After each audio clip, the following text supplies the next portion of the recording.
The reign of Sultan Sharif ul-Hāshim marked the establishment of the Sultanate. But why is the date of this event still being debated?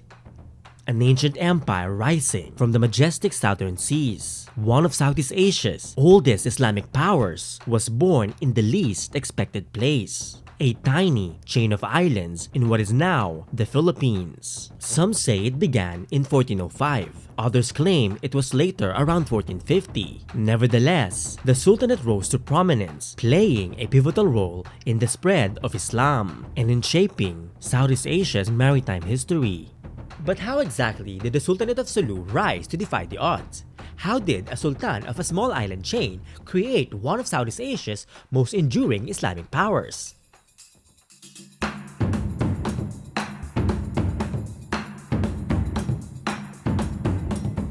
Mabuhay or hindi mampangan luwid kayo and inbaha sa sug salam kasilasa. Welcome to my channel, it's me Kirby Araullo, your friendly Pinoy historian. And in today's video, we're diving deep into the origins of the Sultanate of Sulu, one of Southeast Asia's most influential kingdoms. Today's video is also part of a mini-series exploring the rise, the golden age, and the eventual twilight of the Sultanate. But before we dive in, I would like to give a special shout out and a special thank you to Dr. Darwin Absari of the University of the Philippines Institute of Islamic Studies, and to our friends at the Sulu Tawi-Tawi Cultural and Historical Society. Magsukol for all your dedication and hard work in uplifting the history and the cultures of the Sulu Archipelago. Now, let's set sail to the Sulu Sea and explore how the Sultanate came to be.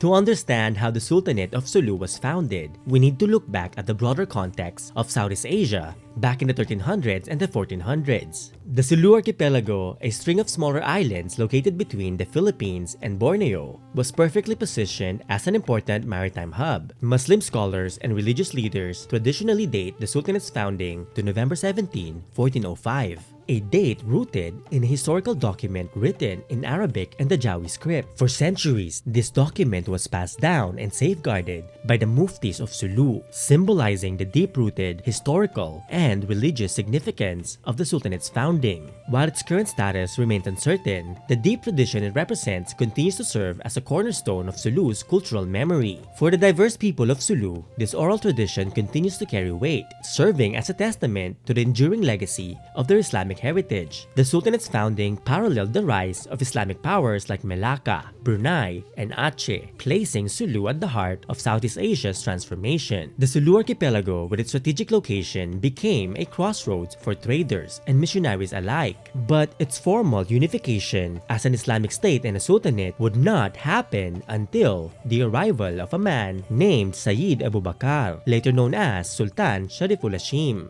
And his arrival in Sulu marked a turning point in Southeast Asia's history.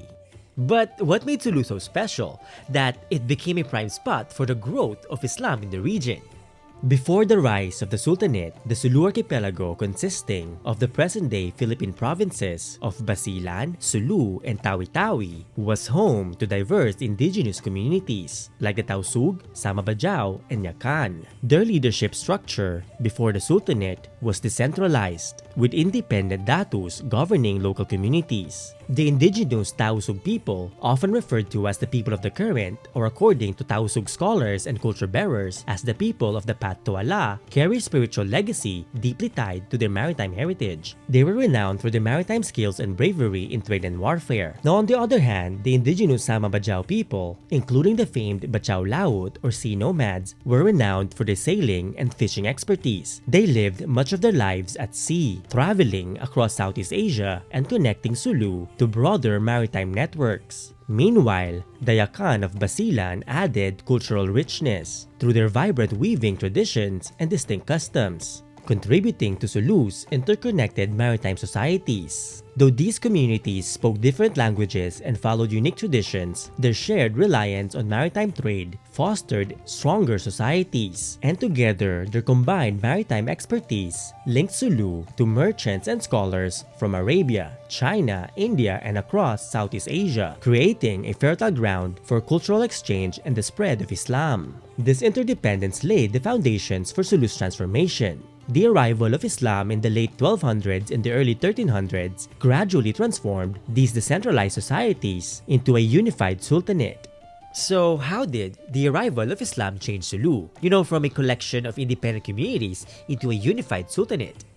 Islam first arrived in the Sulu Archipelago in the late 1200s, brought by early missionaries like Tuan Mashayka. While details about his life remain sparse, Tuan Mashayka's presence was significant in establishing Islam as a growing religious force in the region. Tuan Mashayka's teachings began to introduce Islamic beliefs and practices that resonated with local communities and planted the seeds for a faith that would flourish in the islands. A more lasting impact came with the arrival of Sheikh Karimul Makdum in 1380, an Islamic scholar from the Arabian Peninsula. He established the Sheikh Karimul Makdum Masjid on Simunul Island, which stands today as the oldest mosque in Southeast Asia. Sheikh Karimul Makdum introduced core Islamic practices, including daily prayers, fasting, and Sharia-based governance, laying the groundwork for Islam's integration into local society. But beyond spreading religious teachings, Sheikh Karimul Makdum built alliances with Sulu's datus, ensuring Islam's acceptance in both spiritual and political realms. Then came Raja Baginda, a Minangkabau prince from Sumatra, who arrived in Sulu in the late 1300s and established the principality in Buwansa in Danan in the year 1390. Known for his wisdom and leadership, Raja Baginda played a pivotal role in promoting Islam and strengthening its presence in Sulu. Indeed, his principality became a center of Islamic influence, attracting scholars, traders, and religious leaders who further embedded Islam into governance and daily life. Raja Baginda's diplomatic approach earned him the trust of Sulu's independent datus. By blending Islamic governance with Adat, he created a unique system that appealed to local leaders. Raja Baginda's political strategies helped Islam take deeper root in Sulu societies. Together, these early missionaries and leaders, Tuan Mashayka, Sheikh Karimul Makdum, and Raja Baginda, reshaped Sulu's spiritual and political landscape. Their efforts did not only spread Islamic teachings, but also prepared the archipelago for a centralized governance that would emerge under Sultan Sharif ul-Hāshim. And as early missionaries spread Islam, it began to reshape local governance. While the adoption of Islamic practices offered new cultural cohesion, genuine political unification would only be realized with the establishment of the Sultanate. And each of these figures brought Sulu closer to a unified rule under Islam, setting the stage for the emergence of a Sultanate. Raja Baginda's rule set the stage for Sultan Sharif ul-Hāshim. But how exactly did the Sultan finally bring the Sultanate to life?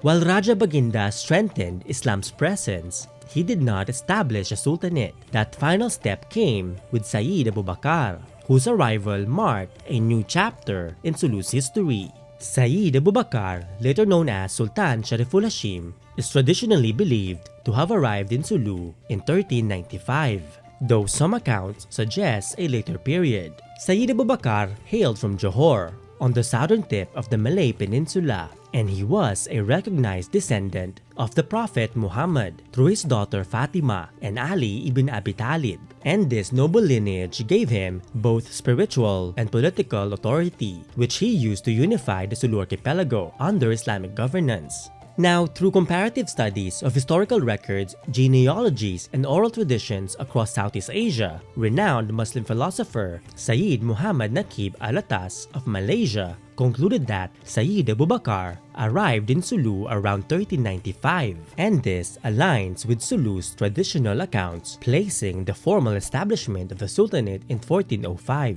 Sayyid Abu Bakr's marriage to Princess Paramisuli, the daughter of Raja Baginda, solidified his legitimacy by linking him to Sulu's ruling family. This union symbolized the continuity of leadership, ensuring a smoother transition to centralized rule. And with Raja Baginda's passing, Sayyid Abu Bakr ascended as the natural successor, gaining widespread support from the datus due to his respected lineage and his marriage to Princess Paramisuli. Now proclaimed as the first Sultan of Sulu, Sri Paduka Mahasari Maulana al-Sultan Sharif ul-Hāshim unified the archipelago by blending Islamic principles with local traditions. His governance resonated deeply with the people of Sulu, preserving cultural heritage while embracing religious transformation. The reign of Sultan Sharif ul-Hāshim also established diplomatic and religious connections with neighboring Islamic states, including Brunei and Aceh. cementing Sulu's position as a vital hub in Southeast Asian maritime trade and cultural exchange. His arrival in 1395 and subsequent leadership laid the groundwork for one of Southeast Asia's most enduring sultanates. The reign of Sultan Sharif ul-Hāshim marked the establishment of the Sultanate. But why is the date of this event still being debated? The exact date of the establishment of the Sultanate by Sultan Sharif ul-Hāshim has sparked debate among historians, stemming from varying interpretations of historical evidence and the complexities of Sulu's early political landscape. One of the most commonly cited dates is November 17, 1405. According to traditional accounts passed down for centuries by Sulu's religious leaders and Muslim scholars, this date was recorded in a historical document written in Arabic and Jawi. Safeguarded for generations by the muftis of Sulu, this document holds great historical importance. And for many in Sulu and across the diaspora, this date remains deeply rooted and deeply embedded in their cultural memory and stands as a symbol of their profound indigenous and Islamic heritage. However, scholars like Najib Salibi and Cesar Adib Majul have questioned this timeline. Salibi argued that the Sultanate could not have been established until after Raja Baginda's rule, suggesting a range of 1407 to 1436. Cesar Majul meanwhile proposed a later date, around 1450. One reason for this later date is the existence of Chinese records from 1417, which documented the arrival of 3 rulers from Sulu in the imperial court of the Ming dynasty. Some argued that these kings bearing Indianized titles rather than Islamic ones indicated that Islamic governance may not have fully taken root in Sulu during this time. These varying perspectives highlight that the Sulu Sultanate's founding was not a single event, but rather an evolutionary journey. The transformation from a decentralized set of communities into a unified Islamic state likely spanned decades, involving shifting political power, religious influence, and governance structures. This gradual evolution might explain why pinpointing an exact founding date has proven elusive. And this was not unique to Sulu. In fact, other sultanates in Southeast Asia like Malacca, Aceh, and Brunei similarly developed over extended periods. These sultanates gradually adopted Islamic governance while integrating it with local traditions, shaping their societies in phases rather than through a single event. Now, the next piece of evidence actually comes from the ancient Chinese records, offering us further insights into Sulu's emerging influence. Chinese records provide a fascinating glimpse into Sulu's early interactions with regional powers. In 1368, Sulu launched an attack on Borneo, but it was repelled by the forces from the Majapahit Empire in Java. This highlights Sulu's early aspirations as a maritime power within Southeast Asia's shifting geopolitics. Later, in 1417, 3 kings from Sulu, Paduka Batara, the Eastern King, Maharaja Komalating, the Western King, and Paduka Prabhu, the Cave King, traveled to the Ming Dynasty's imperial court in China. This mission was more than just a courtesy visit. Indeed, it strengthened diplomatic ties, with the rulers of Sulu exchanging gifts with the Ming Emperor Yongle, underscoring Sulu's active role in regional trade and diplomacy. What is intriguing is that these rulers used Indianized titles rather than Islamic ones, reflecting Sulu's earlier non-Islamic political systems. Some may view this as evidence that the Sultanate of Sulu was not yet fully established in 1417. Yet, in Southeast Asia, the use of Indianized and indigenous pre-Islamic titles alongside Islamic ones was a common diplomatic strategy, particularly when engaging with foreign powers. These titles allowed them to honor existing traditions while maintaining Islamic identity, reflecting political pragmatism. For instance, the sultans of Brunei often use both types of titles interchangeably, reflecting a blend of influences typically found across Southeast Asia. Similarly, in Sulu, this blending of titles exemplified an adaptive governance strategy that integrated local customs with Islamic principles. Now, the events of 1368 and 1417 reveal how Sulu's leaders skillfully navigated diverse cultural landscapes and political systems, establishing Sulu as a vital hub in Southeast Asian trade and diplomacy. This diplomatic mission to the Ming dynasty is actually one of the most fascinating chapters of Sulu's history of Philippine history, and I've actually made a video about this years ago, but I'm actually planning on updating it and expanding it in the near future, so stay tuned. But for now, let's look into the reign of the first Sultan of Sulu, Sultan Sharif ul-Hāshim.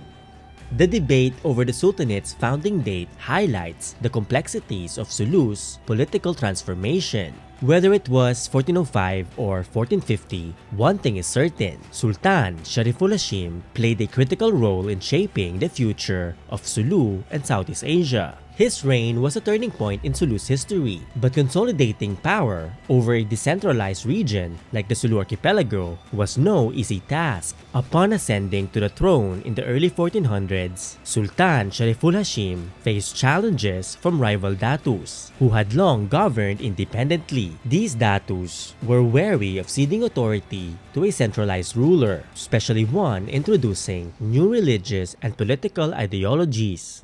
Traditional tarsilas or genealogies were essential in legitimizing the rule of Sultan Sharif ul-Hāshim. By tracing his lineage to the Prophet Muhammad, these tarsilas elevated his status among local leaders and reinforced his position as a unifying figure. And to achieve this unification, Sultan Sharif ul-Hāshim integrated Islamic law into Sulu's governance, balancing it with adat or traditional laws. And this approach, requiring diplomatic finesse, allowed him to gain the trust of influential datus without dismantling the existing political structures, and thus ensuring a more harmonious shift to centralized authority. Yet despite this, ongoing negotiations and occasional conflicts persisted. Sulu's ethnically diverse population presented another challenge. While many Tausūg embraced Islam, groups like the Sama-Bajau were slower to adopt the new faith and governance. Sultan Sharif ul-Hāshim's success in navigating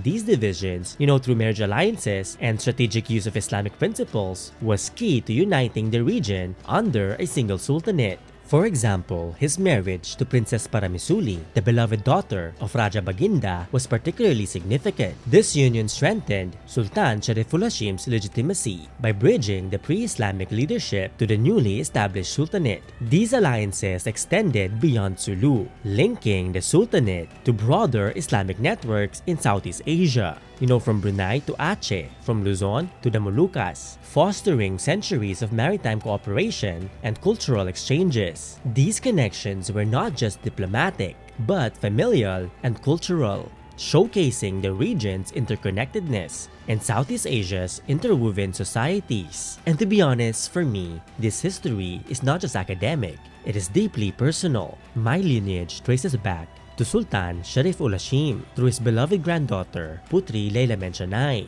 who married Sultan Bolkiah of Brunei, and their daughter, Dayang Ismeria, later married Raja Salalila, the king of Luzon. And if we think about it, these connections are not just about lineage. They remind us that the histories of Sulu, Brunei, and Luzon are deeply intertwined, bound by shared struggles, alliances, a rich cultural legacy, and a shared, deeply rooted heritage. And more than that, for me, they ignite a profound sense of responsibility to honor this shared history and uplift the communities that embody its legacy and continue to carry it forward. Now, the reign of Sultan Sharif ul-Hāshim was not just about consolidating power. It was about unifying a diverse region and laying the foundation for Sulu's enduring influence in world history. Sultan Sharif ul-Hāshim's legacy extends far beyond his lifetime. His establishment of the Sultanate did not only unify Sulu, but also ensured that Islam would remain a central force in its governance for centuries. Indeed, the Sultanate of Sulu thrived for hundreds of years, and not only as a beacon of Islamic governance, but also as a vital player in Southeast Asian maritime geopolitics, connecting trade networks across the region and beyond. The Sultanate's strategic location made it a hub for trade and diplomacy, strengthening ties across the Islamic world. Sulu's leaders fiercely defended their sovereignty, resisting colonial incursions and maintaining their independence well into the modern era. Though the Sultanate would later face challenges from colonial powers like Spain and the United States, the foundations laid by Sultan Sharif ul-Hāshim ensured that Sulu would remain a significant political, spiritual, and cultural entity for generations. The reign of Sultan Sharif Caliph ul-Hāshim transformed the Sulu Archipelago, laying the foundation for centuries of Islamic rule, regional influence, and resistance to colonialism. Their defiance echoed through generations, making Sulu a powerful symbol of resistance against imperialism. But beyond politics and warfare, the Sultanate wove alliances with neighboring powers like Brunei, Luzon, and Aceh, shaping Southeast Asia's identity and creating a shared legacy that continues to inspire enduring solidarity. Indeed, today, the Sultanate of Sulu stands as a lasting symbol of resilience and the incredible enduring strength of its people to stand up against the tides of injustice. But our story does not end here. In fact, in the next part of this miniseries, we'll explore the golden age of Sulu and the Sultanate's fierce resistance against the mighty Spanish Empire. So stay tuned. If you enjoyed this video and learned something new, you might also like my miniseries on who really owned Sabah, about the intertwined histories of Sulu, Sabah, and Brunei. So don't forget to subscribe to my channel and hit the bell icon so you don't miss out on any of my upcoming videos about our people's histories, cultures, and everything in between. This video and this channel will not exist without your love and support for the past 12 years, and I'm truly grateful for our growing community. So if you're new here and you would like to support my research and my channel, please consider becoming a patron on Patreon or a member of my YouTube channel. And don't forget to check out the links below to get copies of any of my books, coloring books, ebooks, and merch, all about celebrating the rich histories and the colorful cultures of the Philippines and Southeast Asia. And I'm also excited to share a series of publications on the Sultanate of Sulu, from books to coloring books, with proceeds supporting the school children and orphans in the Sulu Archipelago. So stay tuned. Now I've had the privilege of personally giving back to the community in the past. And now, with your support, we can make an even bigger difference together. Maraming salamat po, or in Kamampangan, dakal pong salamat kay Hongan, and in Bahasa-Sug, magsukol tuod kay mo. See you next time, or in Tagalog kita kits, and in Kamampangan, Mikitix, and in Bahasa-Sug, balik isab!